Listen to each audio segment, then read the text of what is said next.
Bonjour, c'est Julie. Et voilà, nous voici à la porte du sud, avec la conteuse en ce mois de juin. La conteuse est la 6e mère de clan. Et le conte dont il s'agit aujourd'hui est donc le 6e conte du livre de Jamie Semmes, Les 13 mères originelles. C'est un conte qui est donc en lien avec la couleur et la lumière rouge.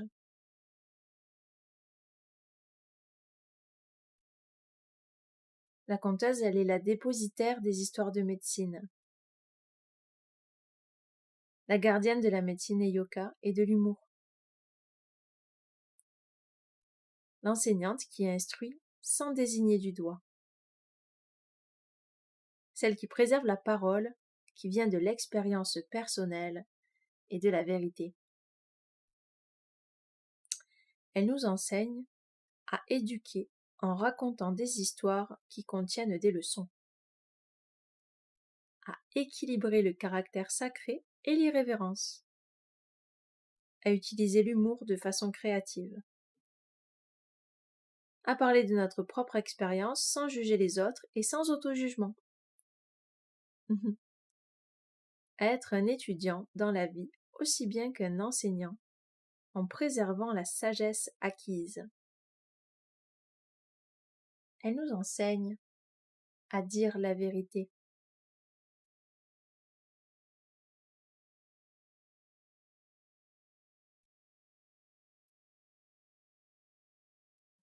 Alors, nous allons rentrer dans ce conte à pas de loup.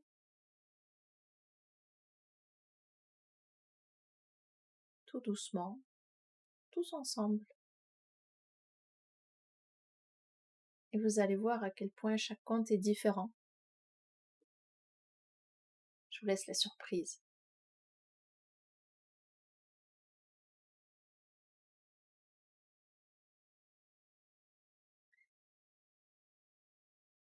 Vous pouvez vous installer pour écouter le conte à votre guise.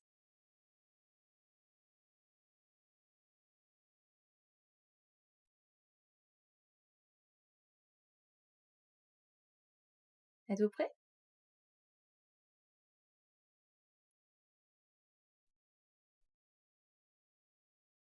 Ben, j'ai pas entendu, désolé.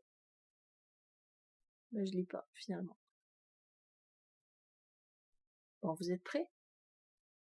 Ah, c'est mieux. Alors on peut y aller.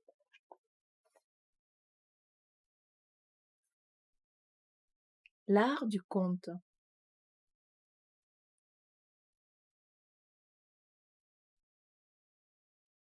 La conteuse regarda les visages des enfants qui s'étaient regroupés autour d'elle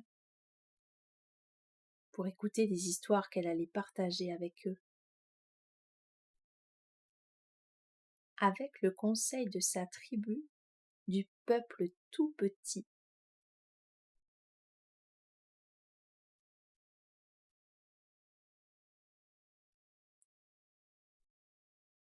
Le feu se reflétait sur le visage attentif des petits, donnant à la conteuse une audience d'admirateurs ravis.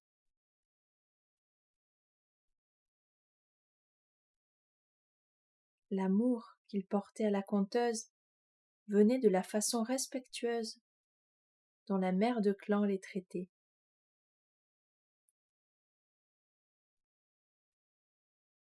La conteuse avait enseigné aux précédentes générations, de nombreux clans et tribus, que les enfants sont des esprits adultes dans de petits corps.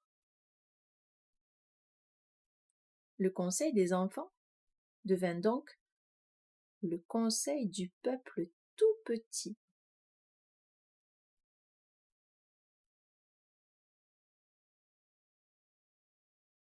Le ciel de la nuit était sans lune, amenant des milliers d'étoiles dans le champ de vision.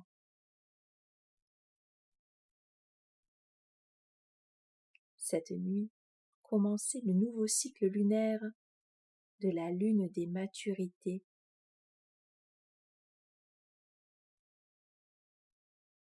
Le bol de médecine étoilé du ciel de la nuit donnait à chacun la sensation que quelque chose de spectaculaire était sur le point de se passer. La brise amenait le doux parfum des fleurs de mimosa qui pendaient des branches du cercle d'arbres autour de la hutte de la mère de clan.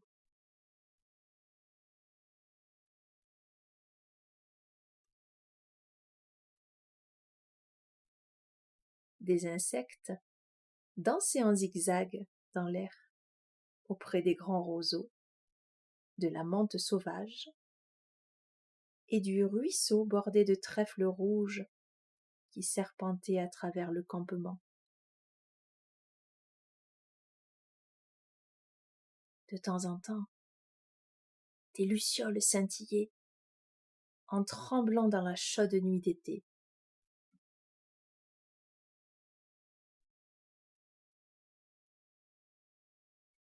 La conteuse décida que c'était le moment parfait pour partager l'histoire qui raconte comment la luciole a eu sa lumière rayonnante.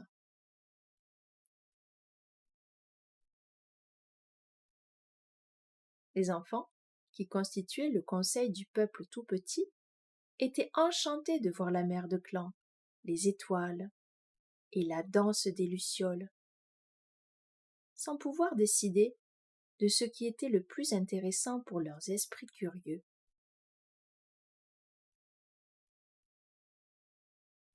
Naweskenyo, merci de bien aller, commença la conteuse, avec la salutation traditionnelle qui ramena à elle l'attention dispersée des enfants. Les petits savaient que ce salut était le signe officiel qu'il était temps pour eux de s'installer par terre, de rester très tranquilles et d'écouter sans interrompre. La conteuse ne racontait que des histoires courtes à ce conseil du peuple tout petit,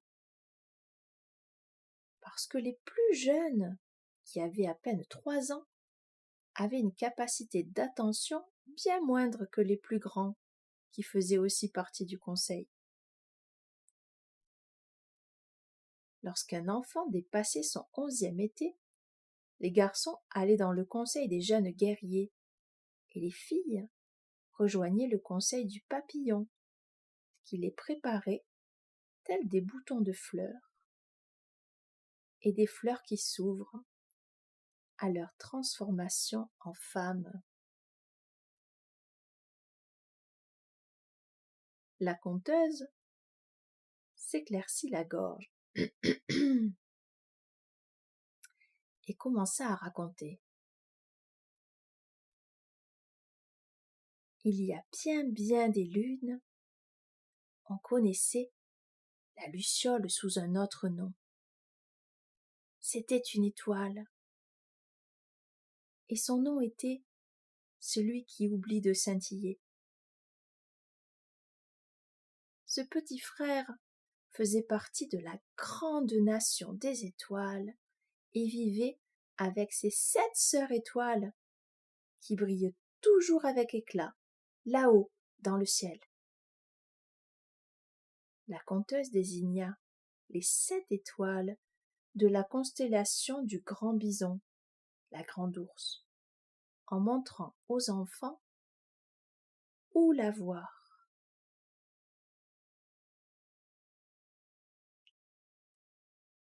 Les 7 sœurs étoiles détenaient les 7 directions sacrées: l'Est, le Sud, l'Ouest, le Nord, en haut, en bas et à l'intérieur.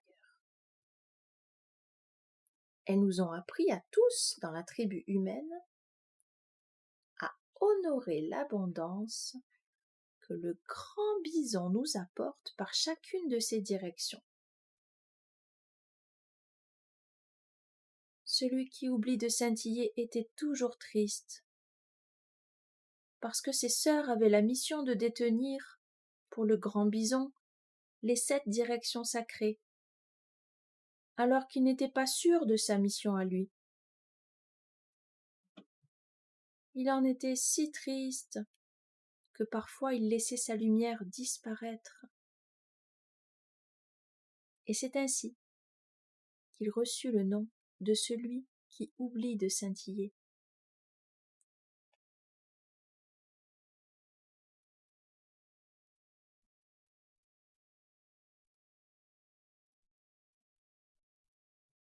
Une nuit, alors que grand-mère Lune montrait sa face ronde, celui qui oublie de scintiller lui demanda la permission de quitter la nation du ciel pour se rapprocher de la terre-mère et en savoir davantage sur le but de sa vie. Grand-mère Lune lui dit qu'il pouvait y aller, mais qu'il devait faire attention à ne pas s'approcher trop près de la terre.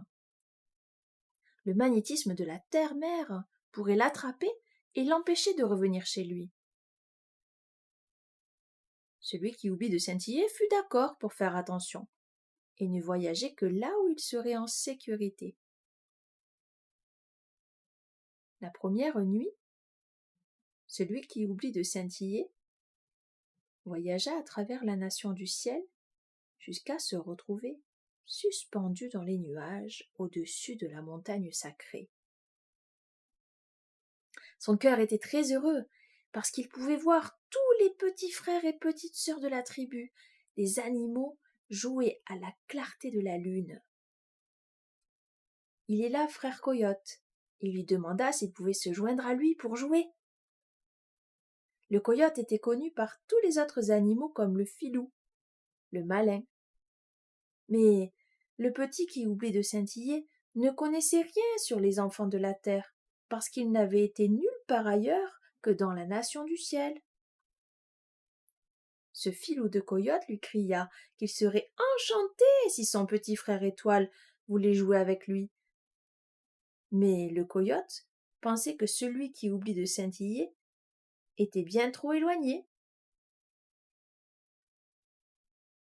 Celui qui oublie de scintiller réfléchit un moment, puis décida de venir plus près, en dansant dans le ciel, tandis que le coyote dansait avec lui sur la terre. Le coyote commença à parler au petit frère étoile très doucement, amenant celui qui oublie de scintiller à se rapprocher encore pour entendre ce qu'il disait.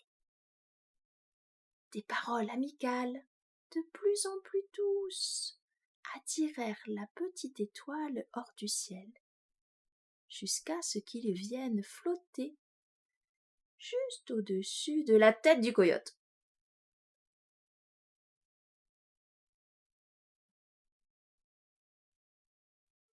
La conteuse s'arrêta un court moment, laissant tous les enfants se demander ce qui était arrivé ensuite. Tous ces visages aux yeux écarquillés étaient rivés aux siens. Aussi, elle éleva la voix de plus en plus fort, et finalement cria pour raconter le passage le plus effrayant. Alors ce misérable filou attrapa celui qui oublie de scintiller et l'avala.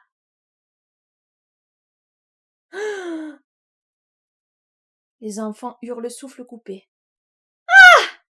Quelques-uns poussèrent un cri, oubliant toute retenue pour un instant.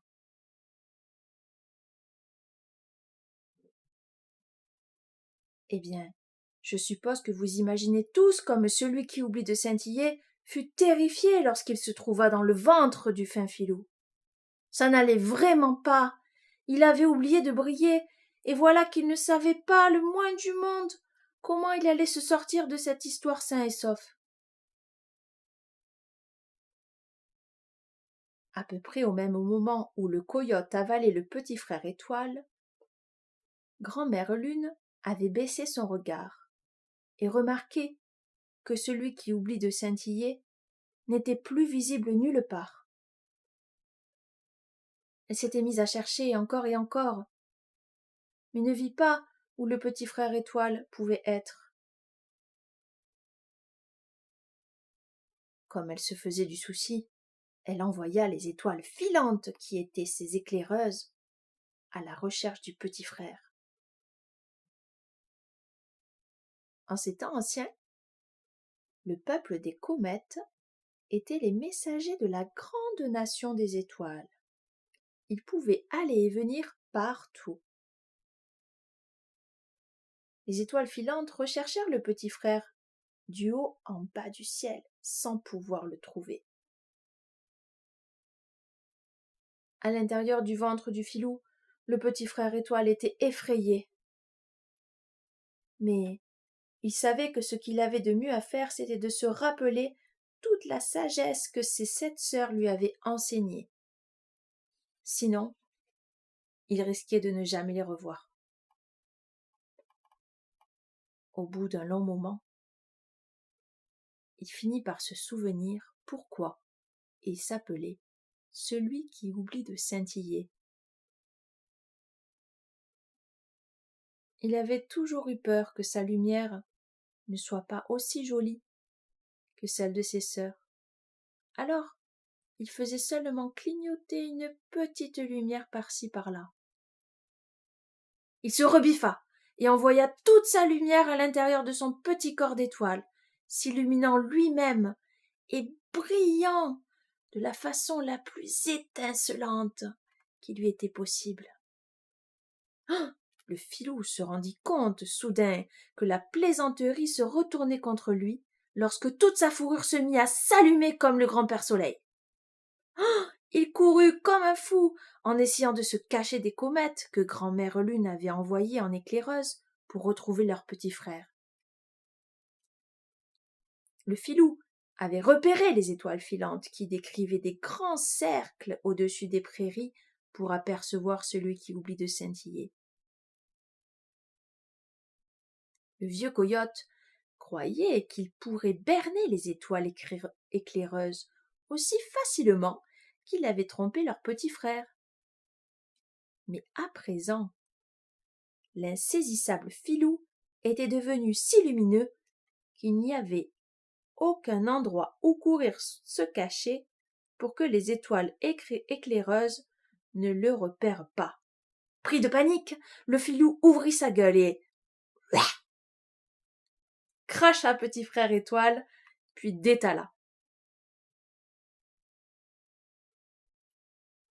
Les étoiles filantes répandirent la nouvelle auprès du peuple des nuages, qui la raconta à ceux du tonnerre, qui la dirent aux éclairs bâtons de feu. Ce misérable filou méritait de goûter à sa propre médecine. Très en colère, les amis de Petit Frère Étoile s'étaient assemblés dans la nation du ciel et fomentèrent des orages. Ils emplirent le peuple des nuages d'êtres de glace et de gouttes de pluie pour tremper et cogner le coyote avec des averses de grêle. Ino, le chef du tonnerre, cracha et gronda ses rugissements. Et l'oiseau tonnerre fit battre ses ailes géantes, ce qui produisit un bruit colossal qui arrêta net le filou, tremblant de peur.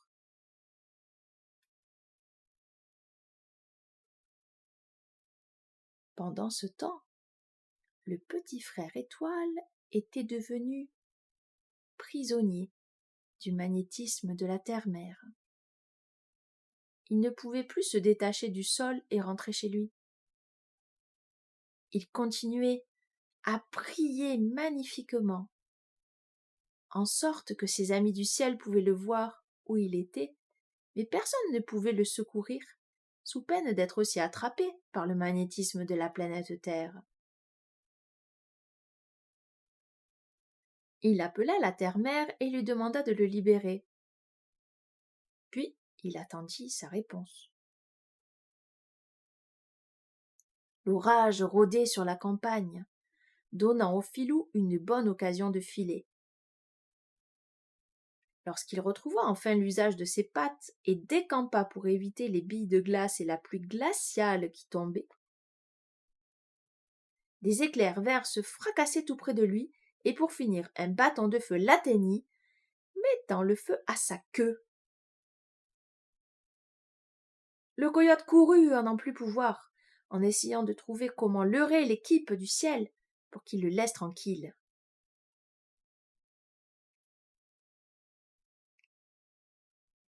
Petit frère Étoile entendit enfin la terre-mère qui lui parlait parmi les bruits des êtres du tonnerre. Sa voix voyageait sur les vents rageurs qui accompagnaient l'orage que ses amis avaient fabriqué.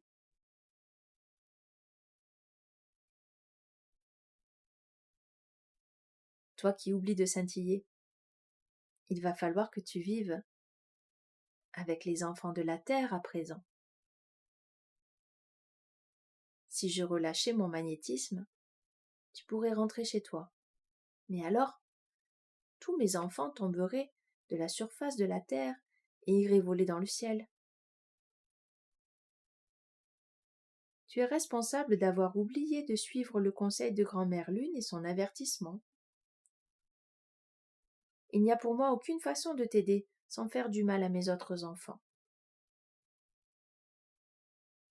Tu dois donc rester ici avec nous et décider quelle sorte d'être de la nature tu aimerais devenir.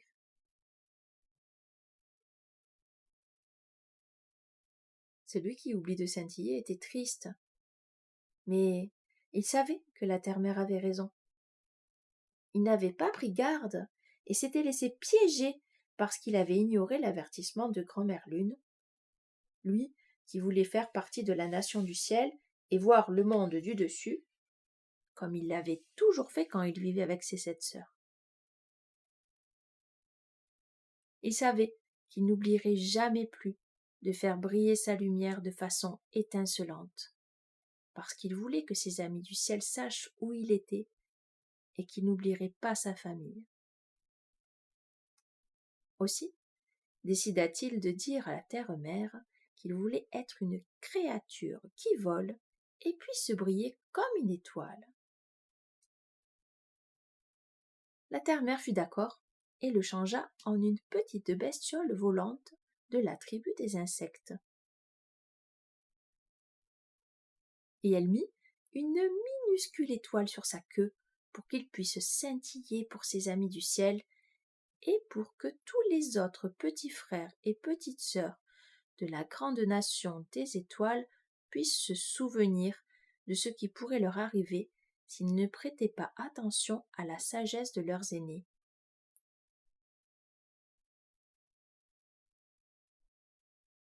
Encore maintenant, si le coyote entend le tonnerre ou voit une luciole, il va prendre peur et se sauver. Le filou se rappelle que les bâtons de feu ont mis le feu à sa queue et qu'il a dû sauter dans une mare pour l'éteindre. Certaines personnes disent que les bâtons de feu et les êtres du tonnerre ont damé le pion au coyote pour donner la victoire au petit frère étoile et lui faire honneur. C'est ainsi que celui qui oublie de scintiller reçut le nom de ver luisant. Sa queue de luciole s'éclaire pour rappeler au coyote la seule équipe qui ait jamais piégé le filou, le malin, en mettant le feu à sa queue. Lorsque la queue de la luciole s'illumine, nous, êtres à 2 jambes, nous rappelons qu'il est bon de laisser notre médecine briller et de garder une lueur dans notre regard afin que le filou ne puisse pas nous rouler en nous amenant à suivre un chemin tordu.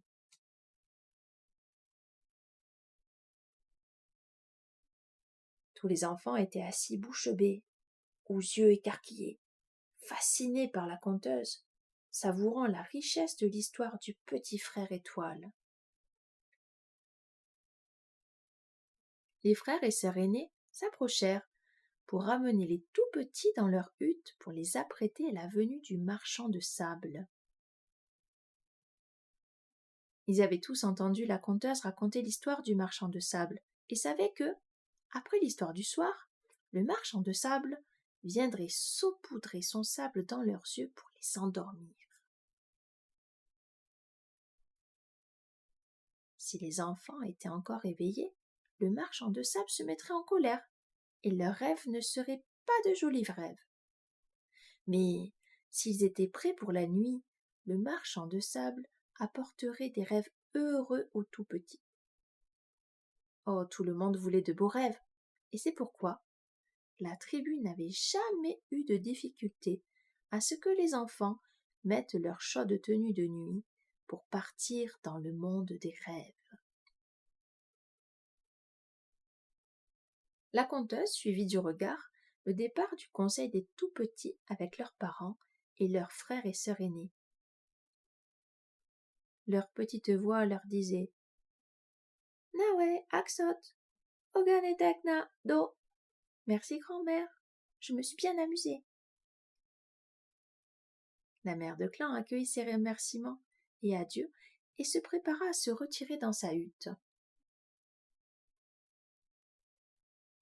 Elle adressa sa reconnaissance silencieuse au grand mystère pour l'enrichissement que les enfants avaient apporté dans sa vie et pour les dons qu'elle pouvait transmettre aux tout petits en leur donnant ainsi des fondements solides pour leur croissance.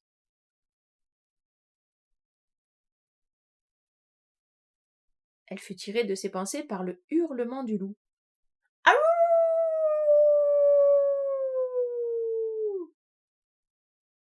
Qui cheminait toujours à côté d'elle en esprit. Son totem lui donnait la capacité de créer de nouveaux chemins pour apprendre et enseigner. Les loups des bois, qui vivaient en meute dans les collines au-dessus de la rivière, étaient devenus ses amis depuis les nombreuses lunes de maturité où la tribu était venue s'installer auprès de la rivière. Elle avait souvent observé leur façon de chasser et de jouer alors qu'elle explorait les collines là-haut. Elle éleva la voix pour saluer ses frères et sœurs en leur retournant leur salut par un hurlement semblable au leur. Aouh! Ils répondirent de nouveau. Aouh! Au salut de la mère de clan, lui indiquant que le marchand de sable lui faisait signe de se reposer et de rafraîchir son corps pour qu'elle puisse rêver des joies qu'elle rencontrerait le jour suivant.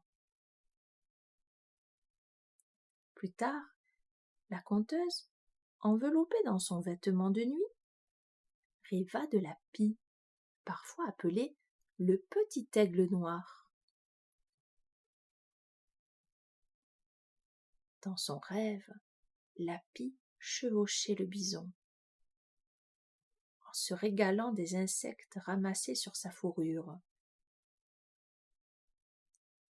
À la lumière du soleil, brillaient le noir et le bleu sombre irisé des plumes de la pie, éclatant parmi les touches blanches des plumes qui ornaient ses ailes et sa queue.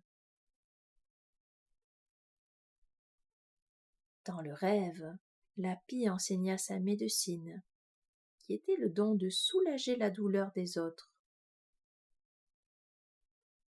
Petit aigle noir apprit à la conteuse que les contrariétés dans le corps étaient un avertissement pour indiquer qu'un changement était en train de se produire.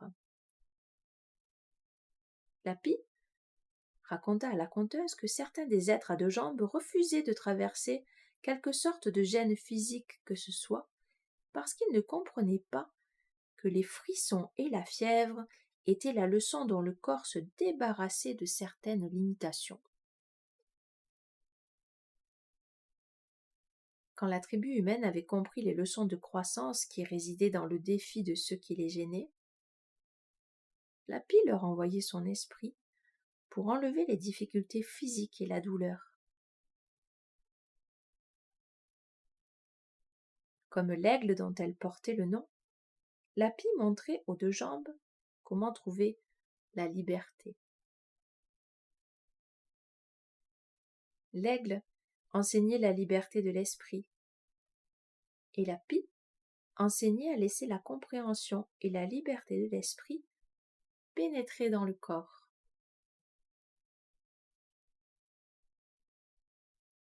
Dans le rêve, la conteuse était l'auditoire, de la même façon que les enfants étaient ses auditeurs à l'état de veille.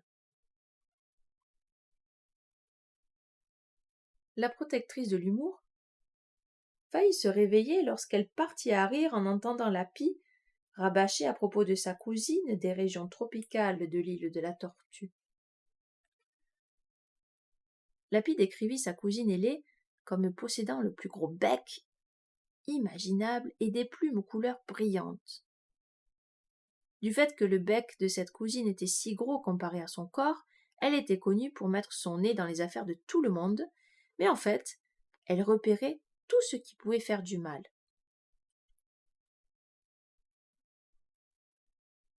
Le petit aigle noir désigna cette cousine comme le toucan et dit que sa médecine était le système d'alarme de la jungle.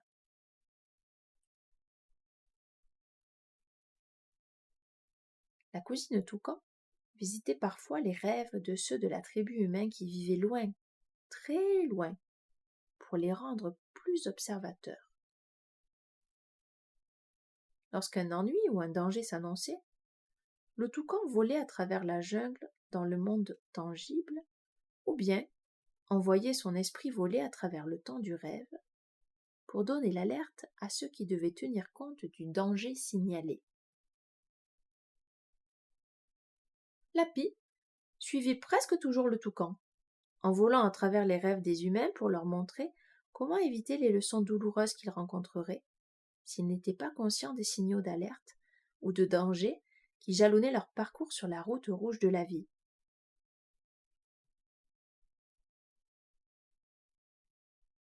Petit aigle noir dit à la gardienne des histoires de médecine à quel point les avertissements de sa cousine au gros bec pouvaient enseigner aux humains à prendre conscience de situations où ils pourraient perdre leur sentiment de bien-être. Le toucan envoyait un avertissement dans les cas où la vie était menacée, rappelant aux imprudents rêveurs que la vigilance pouvait les sauver d'une atteinte physique. Comme le toucan vivait dans une partie très lointaine de l'île de la Tortue, c'est à travers le rêve que la pie avait amené sa médecine à la mère de clan, donnant à la conteuse connaissance de la médecine du toucan pour qu'elle bénéficie de sa protection si jamais elle en avait besoin. La conteuse remercia le petit aigle noir pour sa présentation et pour les leçons qu'elle avait ainsi découvertes dans son rêve.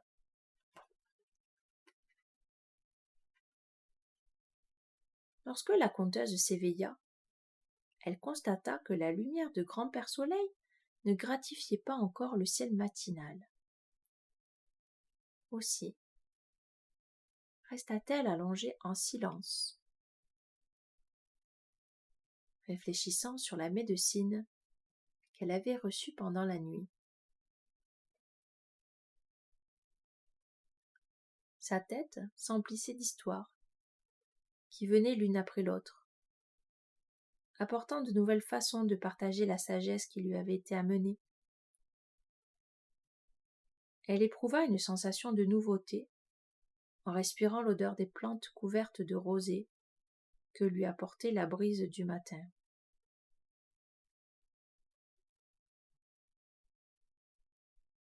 La conteuse écouta la chanson de l'eau de la rivière qui courait auprès de sa hutte et fut heureuse.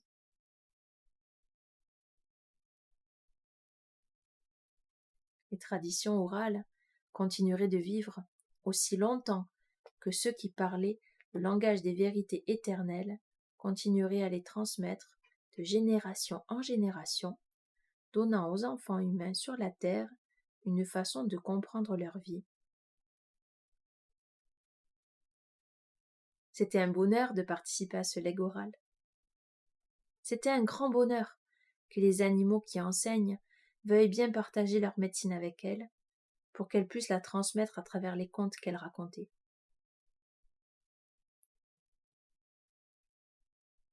La gardienne des histoires de médecine ferma les yeux un moment et vit l'esprit de son nouvel ami, le toucan.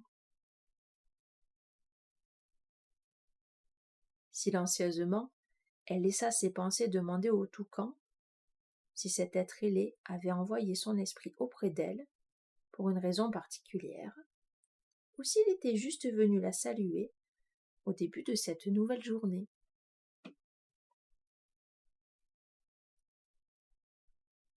Le toucan parla à la conteuse.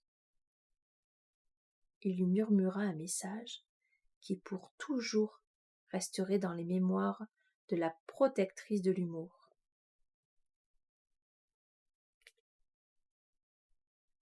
Mère, je suis venue te dire que bien des changements vont arriver aux deux jambes au cours du passage des mondes. Mon avertissement est double.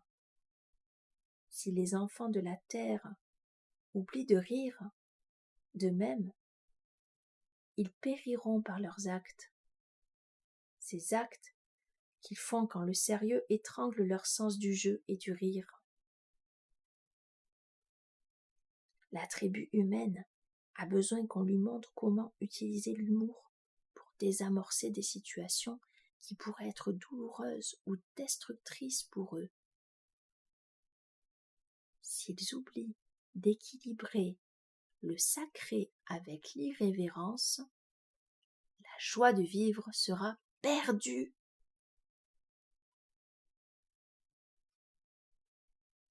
La deuxième partie de mon avertissement concerne la garde des traditions orales. Quand une histoire s'est transmise à travers les générations et contient une vérité, les voies avisées de la médecine qu'elle propose soutiendront les humains dans leur croissance à travers le temps. Laisser ces histoires s'éteindre serait une injustice. Les enfants de la terre changeront, et certains perdront leur connexion au monde de la nature. Mais, même si c'est seulement à travers leurs rêves, les histoires de médecine les maintiendront connectés au reste de leur famille planétaire. Quiconque peut dire ce qui est vrai en racontant un conte qui offre aux auditeurs une manière de réfléchir sur leur vie sans accuser qui ou quoi que ce soit, apportera aux hommes ma médecine des avertissements. Et si ces avertissements leur permettent de revenir à l'équilibre dans leur vie, ils parviendront à l'unité.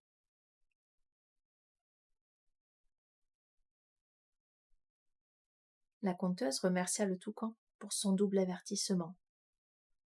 Puis montra à son amie à plumes qu'elle avait vraiment compris ce message, en lui répliquant.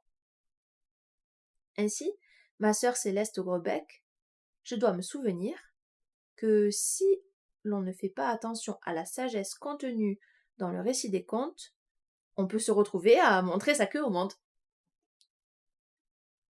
La conteuse et l'esprit du toucan rirent de bon cœur. La lumière du soleil traversait la grisaille d'avant l'aube. Les sévères conseils avaient été pris à cœur et compris. La menace des dures leçons que pouvait amener le déséquilibre renvoyait à la douleur et au chagrin humain. Mais le rire avait damé le pion au nuage noir que représentaient les limitations humaines. Ces nuages, qui semblaient cacher les joies qui peuvent se découvrir dans le fait d'être un humain. La conteuse comprit et désira faire face au futur avec ses enfants, en ayant toujours à l'idée que chaque être humain avait à trouver ses vérités pour lui-même, afin de suivre l'évolution de l'esprit. Elle sut que ces histoires seraient un réconfort pour ceux qui se sentiraient fatigués sur la piste sacrée, et que pour cette raison, elle leur en ferait cadeau. Ainsi, la vérité de la sagesse continuerait à se dire. La parole des traditions sacrées se perpétuerait. Cela ne disparaîtrait jamais.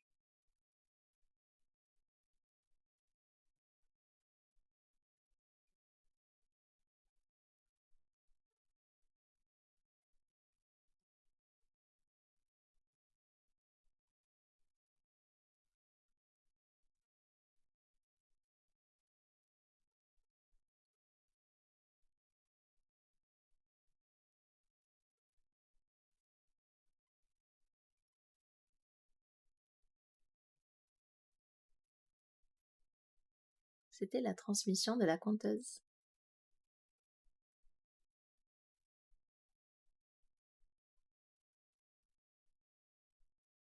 Alors,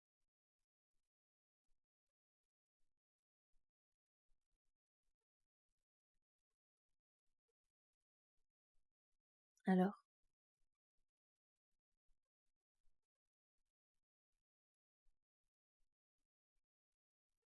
est-ce que toutes les histoires se finissent bien?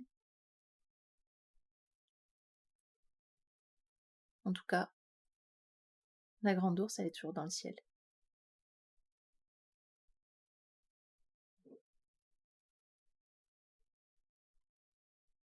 Et nous, on est encore sur Terre. Je vous souhaite un bon chemin avec la conteuse et tous ces animaux, ces enseignants.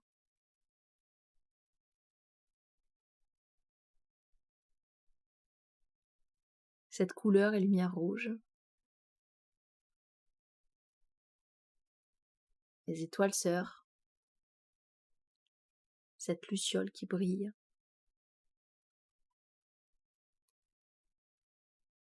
Et tous ceux dont vous vous rappelez ou vous ne vous rappelez pas qui est contenu dans ce conte. En tout cas, là, ici, maintenant,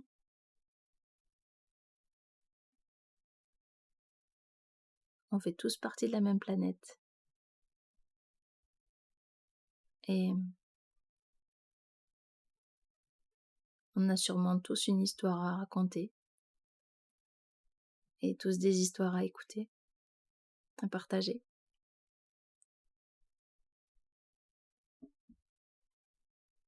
Amusez-vous bien.